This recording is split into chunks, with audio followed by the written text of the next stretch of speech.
I know in 8.2 we had a problem very similar to this. It said you have $200 and want to invest the money into a CD for 5 years at 6% interest rate compounded monthly. So basically what you would do there, you would take 200 and then put in parentheses 1 plus 0.06 divided by 12 and then raise it to the power of 60 because it's to the NT power.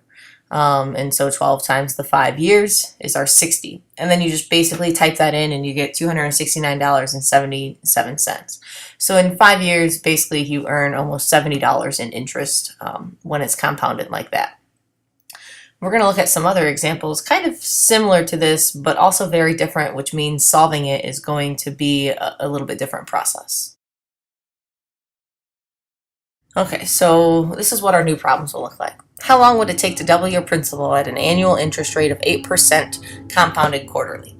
We actually had a question very similar to this in 8.2. The only difference was it said compounded continuously. Actually, next lesson is going to be using base E problems. And so I changed it just a little bit so we didn't have base E. So I double our principal. That means we don't really know what we start with, we don't really know what we end with, but we know that it has to be a doubled value. So you can pick any values you want there. I chose 100 and 200 because 100 doubled is 200. So that gave us the equation, or gave me the equation of 200 equals 100 times 1 plus 0.08 divided by 4 raised to the 4t power. Okay, so just like in previous lessons where we had to isolate the b, remember when we had y equals a times b to the power of x, and we needed to solve for x, we isolated b. So we have to do the same thing here, divide the a out. So I took 200 divided by 100 and got 2. So basically 2 equals 1.02 raised to the 4t power. Now the 1.02 came from 1 plus 0.08 divided by 4. Okay, so then what we did previously in other problems is we just plugged random values in for t that made the equation true. We might have started with 1 first, and then let's say that didn't work, so then we went to 2, and then we went to 3. I think the problem we did actually went to like 8.75 in the 8.2 example. So, but there's an algebraic way you can go about getting the answer here. In our properties, our logarithm properties come into play. So we have 2 equals 1.02 raised to the 4t power. So what we can do is we can take the logarithm of both sides. So that would give us log of 2 equals log 1.02 raised to the 4t power. Then, using our property of exponents, our power property, we can bring that power down.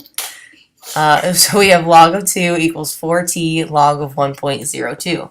Now it's just a matter of solving the equation for t.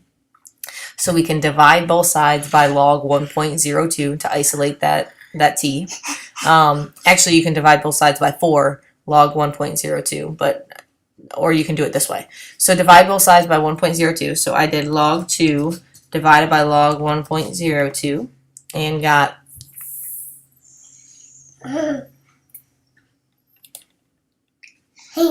okay, I got 35.02, so my answer there is way wrong. So I have 35.002788. Okay, so then we can divide that by 4 since that equals 4t, and I get 8.75. So t should equal 8. This is the corrected problem that was just displayed to you. So that's what the the numbers should be. Sorry, that is my daughter. All right, so there's 2 problems here on this screen. I'm going to look at the one on the left first. So this is just straightforward, and this is actually what we're going to work with on day 1. Day 2, we're going to go into word problems, so more like the other problem that we had. So in this case, to solve exponential equations, we're just going to be given straightforward equations like 7 to the 3x power equals 20. So like we did in the last problem, because our variable is in the exponent, let's take the logarithm of both sides instead of just plugging random values in for x to solve. So we'll have log of 7 to the 3x power equals log 20. We can use our power property and bring the 3x down and write it in front. So we have 3x times log 7 equals log 20.